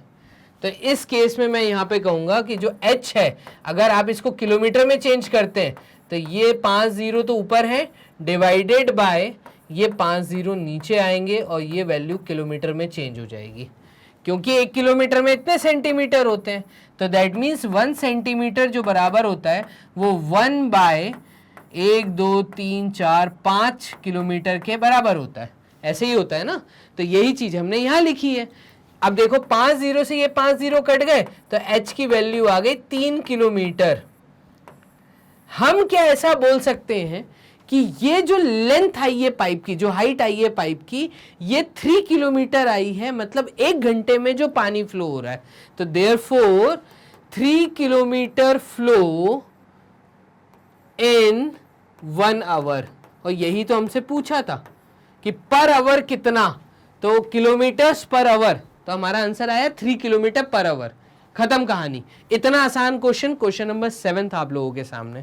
चलिए बोर्ड कर देते हैं क्लियर, यहां से भी बना लेते हैं जगह, और मूव करते हैं नेक्स्ट क्वेश्चन की तरफ।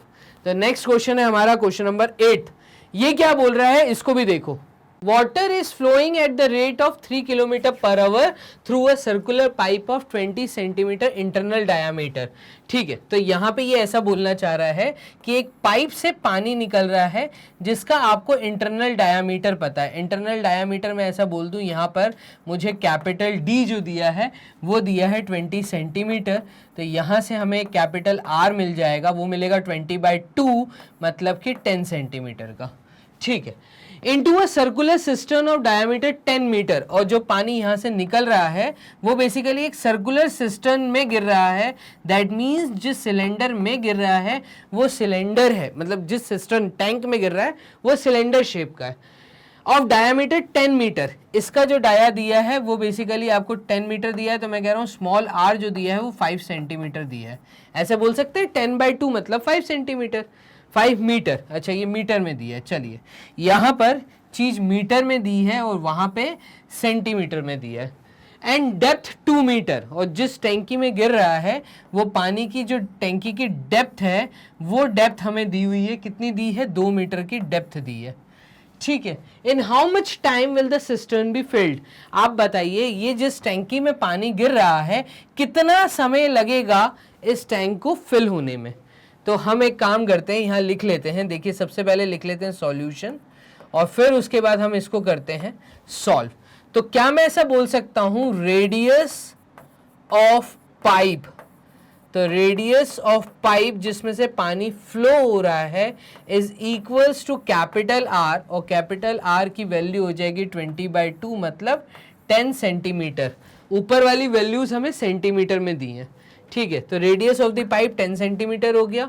फिर उसके बाद हमें water is flowing at the rate of, तो वाटर का रेट दिया, फ्लोइंग रेट दिया है, तो फ्लोइंग रेट ऑफ वाटर, तो फ्लोइंग रेट ऑफ वाटर हमें यहाँ पर बोला है कि वो है 3 किलोमीटर पर आवर।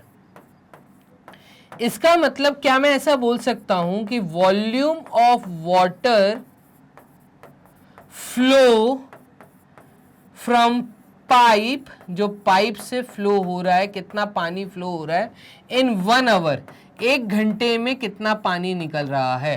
तो 1 घंटे में कितना पानी निकल रहा है, तो क्या मैं ऐसा बोल सकता हूँ ये 3 किलोमीटर पानी निकल रहा है।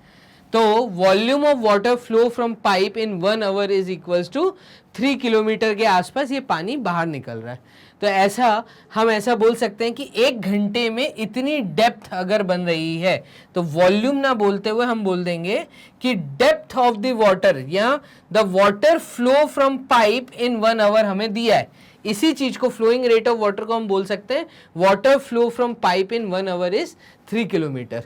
ठीक है, तो इसका मतलब अगर मैं एक इंस्टेंस पकड़ लूं कि 1 घंटे का पानी अगर इसमें रोक दिया जाए, इस पाइप में रोक दिया जाए, तो ये करीब 3 किलोमीटर का पानी यहाँ पे रुक जाएगा। तो 1 घंटे में 3 किलोमीटर कितना वॉल्यूम गिर रहा है, तो therefore volume is equals to, cylinder है ये, सर्कुलर पाइप है, that means pi are square H होता है।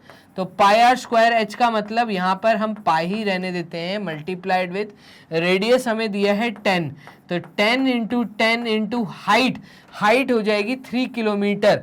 किलोमीटर को क्यों ना मैं चेंज कर दूं सेंटीमीटर में, क्योंकि बाकी की जो यूनिट दी है, जो रेडियस दी है वो सेंटीमीटर में दिया है, तो ये हो जाएगा आपका कितना, तो मीटर में चेंज कर लेते हैं, एक काम करते हैं इसको मीटर में चेंज कर लेते हैं। तो पाई इंटू 10 3 किलोमीटर का मतलब है कि 1 किलोमीटर में 1000 मीटर होते हैं, तो 3 किलोमीटर में 3000 मीटर होंगे।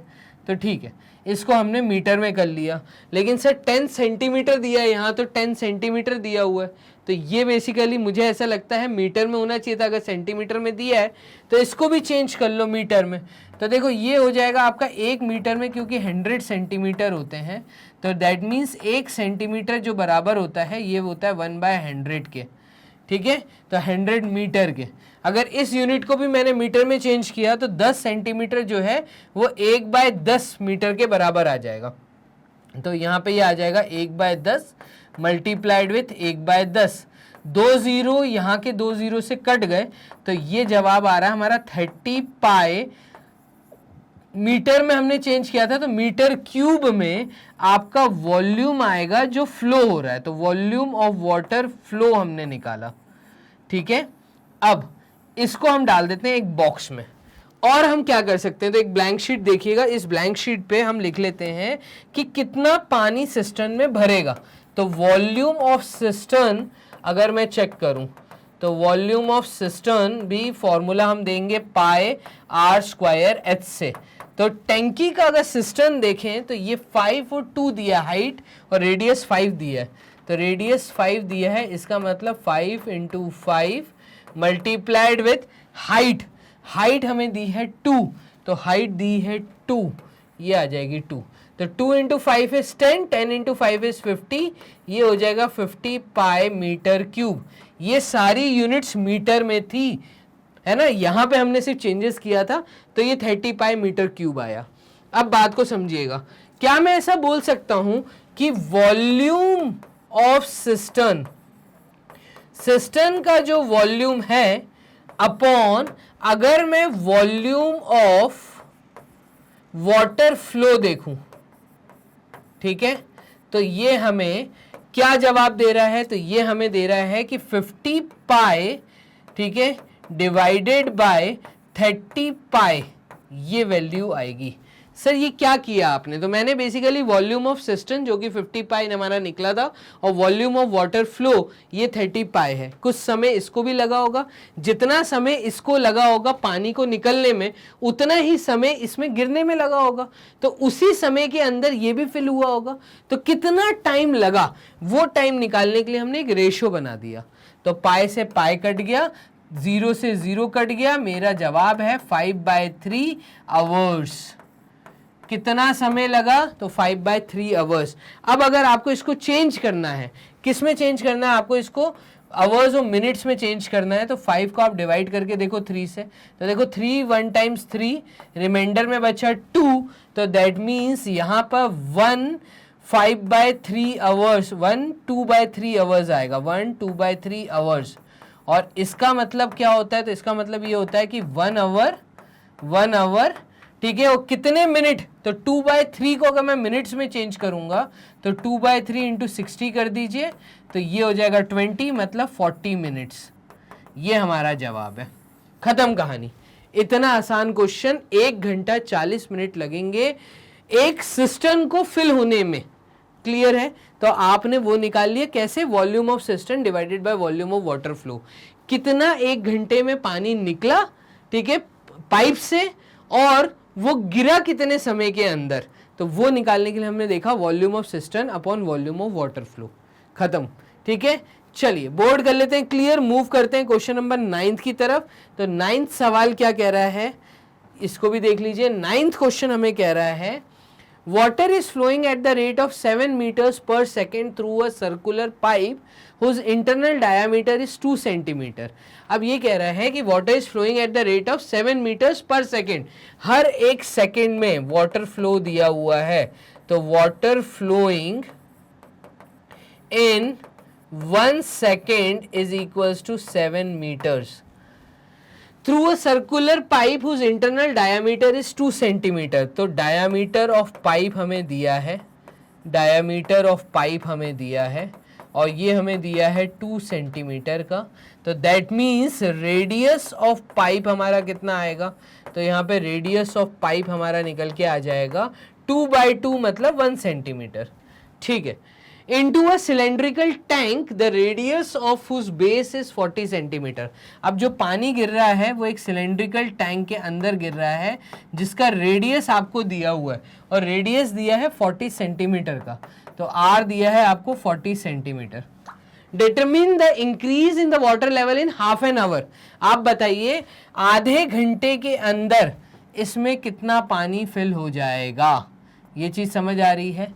तो देखो यहाँ पे आधा घंटे का मतलब क्या होता है, तो 1/2 आवर का मतलब होता है यहाँ पे 30 मिनट्स की बात हो रही है। ये चीज क्लियर है? और 30 मिनट्स, और यहाँ पे हमें कितना पानी निकल रहा है पाइप से, वो हमें दिया है कि water flowing in 1 second is 7 metre. अगर 1 सेकेंड में 7 मीटर पानी निकल रहा है, ठीक है, इतनी अच्छी स्पीड है, अगर 1 सेकेंड में 7 मीटर पानी निकल रहा है, तो इसका मतलब 60 सेकेंड्स 1 मिनट के बराबर होंगे। तो यहाँ पे वाटर फ्लोइंग इन 1 मिनट में निकाल सकता हूं क्या, तो ये आ जाएगा water flowing in 1 minute. 1 minute में कितना पानी फ्लो होगा, तो 1 मिनट में, 1 सेकेंड में अगर 7 मीटर है तो 60 सेकेंड, यहाँ पे हम लिख लेते हैं 60 सेकेंड्स, तो 60 सेकेंड्स का मतलब होता है 7 इंटू 60, ठीक है, 7 इंटू 60 मीटर, ये हो गया। और 60 सेकेंड का मतलब 1 मिनट होता है, तो therefore water flowing in 1 minute आ गया इज 7 इंटू 6 इज 42, 420 मीटर, ये 1 मिनट का आ गया। हमें देखना था 30 मिनट्स का, ठीक है। तो यहां पे अगर आप देखते हैं कि वाटर फ्लोइंग इन 1 आवर, अगर मैं 1 आवर का चेक करूं, ठीक है, तो वो हो जाएगा 420 इंटू 60, तो ये घंटों में चला जाएगा। अगर 30 मिनट्स का हम चेक करते हैं तो 30 मिनट्स के लिए ये आ जाएगा आपका 420 इंटू 30 मीटर। क्लियर है ये चीज? तो 30 मिनट का 420 इंटू 30 मीटर आया। अब कितना वॉल्यूम, तो वॉल्यूम का फॉर्मूला, तो volume of water pass in 30 minute, तो ये फॉर्मूला हमारा बनता है पाई आर स्क्वायर एच। तो पाई आर स्क्वायर एच का मतलब है पाई मल्टीप्लाइड विथ रेडियस कितना दिया है, तो रेडियस हमें दिया है 1, तो 1 इंटू कितना मीटर पानी पास हो गया, तो ये है 420 इंटू 30, तो ये आपका वॉल्यूम निकल के आ जाएगा, जो कि निकलेगा आपका 2 इंटू 3 इज 6 और 3 इंटू 4 इज 12, तो ये हो गया आपका 12600 पाई।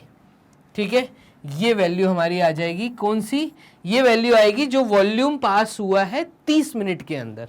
अब 30 मिनट में जो वॉल्यूम पास हुआ, तो वॉल्यूम ऑफ टैंक क्या होगा, तो आप यहां पे देखिएगा वॉल्यूम ऑफ टैंक, ये फॉर्मूला होता है आपका पाई कैपिटल आर स्क्वायर या स्मॉल आर स्क्वायर ले लेते हैं, चलो पाई आर स्क्वायर एच। तो यहाँ पे पाई की वैल्यू हमें नहीं पता, आर स्क्वायर हमें दिया है 40 इंटू 40, तो इस पूरे टैंक का वॉल्यूम हमें नहीं पता करना, हमें क्या पता करना है, हमें 30 मिनट्स का वॉल्यूम पता करना है। तो 30 मिनट्स का वॉल्यूम अगर मैं देखूं तो यहां पर वॉल्यूम इन 30 मिनट अगर मैं कैलकुलेट करूं तो 1 घंटे का पाई आर स्क्वायर एच है, आधे घंटे का कितना, तो आधे घंटे का है पाई आर स्क्वायर एच बाई 2, ये पूरी वैल्यू बेसिकली 2 से डिवाइड हो जाएगी, तो pi are square h by 2। Clear है, या ऐसा बोलिए कि ये वॉल्यूम इसके अंदर गिरेगा, तो इसको ऐसे ना करते हुए हम एक काम और कर सकते हैं कि जो वॉल्यूम 30 मिनट में क्रॉस हो रहा है, तो volume of water in 30 minutes is equals to volume in tank, ऐसा कर देते हैं, ठीक है, वही वॉल्यूम टैंक में गिरेगा।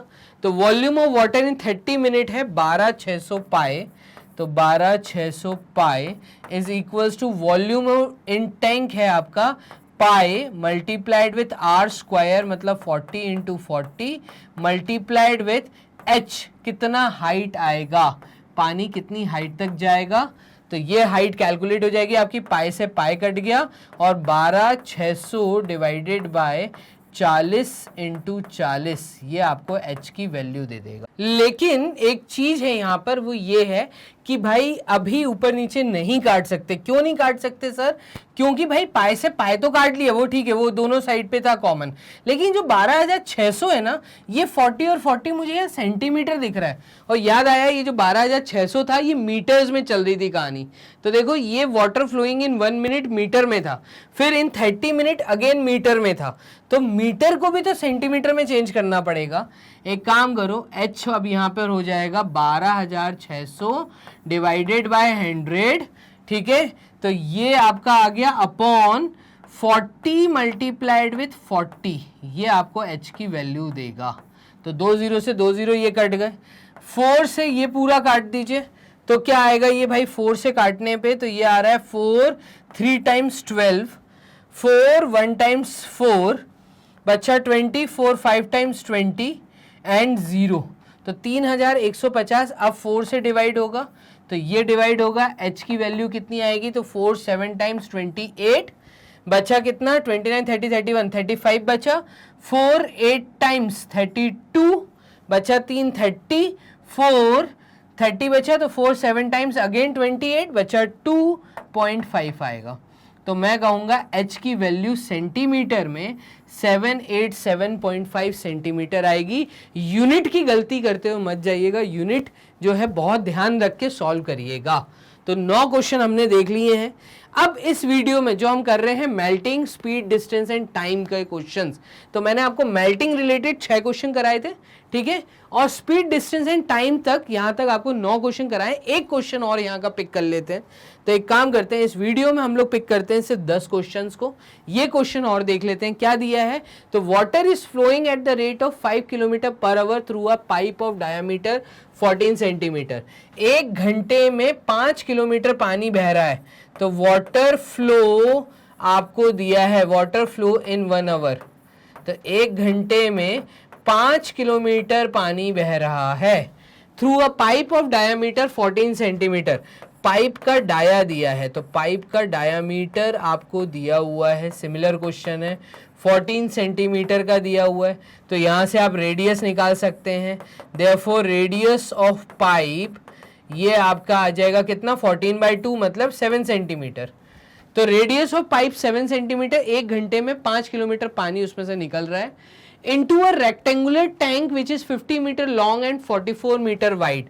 पानी गिर रहा है एक रेक्टेंगुलर टैंक के अंदर, और रेक्टेंगुलर टैंक के अंदर पानी गिर रहा है। उस रेक्टेंगुलर टैंक की आपको लेंथ दी है, लेंथ दी है 50 मीटर लॉन्ग, और आपको इसकी ब्रेथ दी है 44 मीटर, हाइट नहीं दी है, ठीक है। तो determine the time in which the level of water in the tank will rise by 7 centimetre.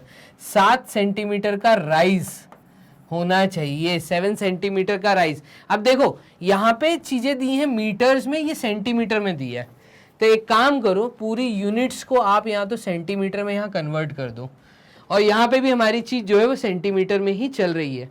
बस इस किलोमीटर को थोड़ा सा चेंजेस करना पड़ेगा, वो हम देख लेते हैं।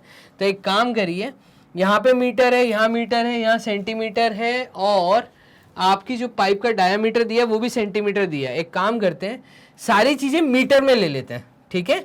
तो मीटर में जब मैं लूंगा तो ये 5 किलोमीटर मीटर में जब चेंज होगा तो 1 किलोमीटर 1000 मीटर के बराबर है। ये बराबर आ जाएगा 5000 मीटर के। 5 किलोमीटर बराबर है 5000 मीटर के। तो 1 घंटे में 5000 मीटर मैंने ले लिया, यूनिट मीटर में आ गया।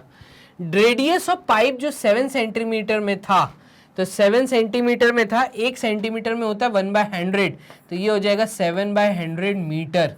रेडियस भी मीटर में हो गया, ये भी मीटर है, ये भी मीटर है, 7/100 ये भी मीटर हो जाएगा, ठीक है। तो हाइट राइज कितना बोला है, 7/100 मीटर बोला है। अब देखिएगा, तो रेडियस ऑफ द पाइप है ना, वाटर फ्लो इन 1 आवर, तो कितना पानी, वॉल्यूम अगर मैं देखूं तो वॉल्यूम का फॉर्मूला हो जाएगा πr²h। कितना पानी फ्लो हो रहा है, तो पानी फ्लो हो रहा है 22/7 मल्टीप्लाइड विथ रेडियस है आपके पास 7/100 मल्टीप्लाइड विथ 7/100 मल्टीप्लाइड विथ 1 घंटे में। तो वॉल्यूम इन 1 आवर अगर मैं निकाल लूं तो 1 घंटे में जो वॉल्यूम है वो कितना है, डिस्टेंस 5000 किलोमीटर क्रॉस हो रहा है। तो ये पूरी चीज मीटर्स में चल रही थी, तो इस कारण यहाँ पे मैं 5000 मीटर ये भी ले लेता हूँ। चलिए, तो 2 0 से ये 2 0 गए, 1 0 से ये 0 गया, ठीक है। 2 11 टाइम्स 22 होता है, और 2 5 टाइम्स होता है 10, ठीक है। इस 5 से ये 5 भी गया, खत्म। 7 से ये 7 गया, खत्म। तो कुल मिला के यहाँ वैल्यू आ रही है 77 मीटर क्यूब। ये वॉल्यूम पाइप से बह रहा है 1 घंटे के अंदर। तो वॉल्यूम इन 1 आवर आया है। वॉल्यूम ऑफ वाटर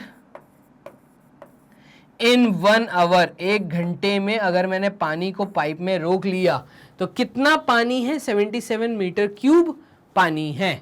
चलिए बात को समझिएगा, यहां पर आपका टैंक फिल करवाना है, तो टैंक में पानी की हाइट ये है, कितना समय लगेगा इतनी हाइट पाने के लिए। तो इसके लिए हम वॉल्यूम ऑफ टैंक देख लेते हैं कि क्या पानी है टैंक में। तो वॉल्यूम ऑफ टैंक अगर मैं देखता हूं तो ये आ जाएगा 50 metre by 44 metre by 7/100 metre. ये मीटर में लिया है, 7 सेंटीमीटर को मीटर में लिया है। तो ये 1 0 से ये 0 कट गया, ठीक है। 2 5 टाइम्स 10, 2 2 टाइम्स 4, 2 2 टाइम्स 4, 5 से ये 5 कट गया, तो 22 इंटू 7 आ जाएगा। तो वॉल्यूम ऑफ वाटर या वॉल्यूम ऑफ टैंक, ठीक है, जितना पानी टैंक में उन्होंने बोला है वो है 7 इंटू 2 इज 14, 14 का 4 कैरी 1, 154 मीटर क्यूब। आगे देखिएगा, इतना वॉल्यूम निकल रहा है, इतना टैंक का वॉल्यूम है, ठीक है। तो आपसे पूछा था कितना समय लगेगा, तो टाइम निकालने के लिए टैंक का वॉल्यूम डिवाइडेड अपॉन किसका, volume of water flow in 1 hour, तो ये 77 से डिवाइड हो जाएगा, खत्म कहानी। देखिएगा ये 7 से कट रहा है क्या, तो 7 1 टाइम्स 7, 7 1 टाइम्स 7, 7 2 टाइम्स 14 बचा 14, तो 7 2 टाइम्स 14, 11 से 22 कटा 2 आया, तो टाइम लगेगा 2 घंटे, 2 आवर्स। ये हमारा जवाब है। इतना आसान पेपर में आएगा। तो स्पीड, डिस्टेंस एंड टाइम के अगर क्वेश्चन आते हैं surface area and volume chapter से, तो वो इस प्रकार के हो सकते हैं। क्लियर है, बोर्ड कर लेते हैं यहाँ पे क्लियर। अब आप लोग तैयारी कर रहे हैं टर्म 2 की, आपको वीडियो वॉच करनी है अगर टर्म 2 के लिए, तो आप गूगल राजा के पास जाइए, सिंपल टाइप करिए magnet brains. Magnet brains type करते ही आपके सामने जो इंटरफेस आता है, वो इंटरफेस पे आपको यहाँ एक हेडिंग दिखेगी, एक्सप्लोर टॉप कोर्सेज। जैसे ही आप क्लिक करते हैं तो आपको एक्सप्लोर टॉप कोर्सेज के नीचे क्लास 10th ऑप्शन दिखता है। क्लास 10th क्लिक करते ही आपके सामने आपकी सारी टीचर्स आ जाती हैं जिन्होंने आपको क्लास 10th में वेरियस सब्जेक्ट्स पढ़ाए, चाहे वो हिंदी था, संस्कृत था, कंप्यूटर्स था, बायोलॉजी था, केमिस्ट्री था, फिजिक्स था और उसी के साथ मैथ्स। तो कंप्लीट थ्योरी आपके सारे टीचर्स जो क्लास टीचर्स थे, इसी के साथ आप तैयारी कर रहे हैं टर्म 2। तो टर्म 2 मैथ्स में most important question NCERT exemplar, ठीक है, और आपके मैं ऐसा बोलूंगा कि प्रीवियस ईयर्स क्वेश्चंस, अगर आपको ये सब वीडियोस वॉच करनी है तो यहाँ पे आपको दिख रहे हैं गौरव मिश्रा सर और अभिषेक सर, इनकी फोटो के नीचे वॉच नाउ पे क्लिक करेंगे तो जैसे ही आप वॉच नाउ क्लिक करते हैं तो हमारे द्वारा पढ़ाए हुए टर्म 2 के सारे topics with most important questions, with previous years questions, with NCERT exemplar आपके सामने टॉपिक वाइज आ जाएगी। आपको जिस टॉपिक का ये सब कुछ वॉच करना है आप उस टॉपिक को क्लिक करो, टॉपिक क्लिक करते ही आपके सामने वो वीडियो रन होना स्टार्ट। तो इतना आसान है घर बैठे बैठे तैयारी करना, ठीक है, वो भी पूरी 100% फ्री एजुकेशन। टर्म 2 का एग्जाम आपके लिए रेडी है, पूरी तैयारी है, सिर्फ आपको मेहनत करनी है। क्लियर? चलिए पूरी इंफॉर्मेशन को जल्दी से शेयर कर लीजिए अपने दोस्तों के साथ और वीडियो को दे दीजिए एक लाइक। और अगर आप आए हैं पहली बार, आपने नहीं किया है चैनल को सब्सक्राइब, तो जल्दी से कर लीजिए बेल आइकन पे क्लिक और हो जाइए चैनल से सब्सक्राइब, सो दैट जो भी वीडियोस डेली आ रही हैं वो आप तक पहले पहुंचे। ये है जरूरी।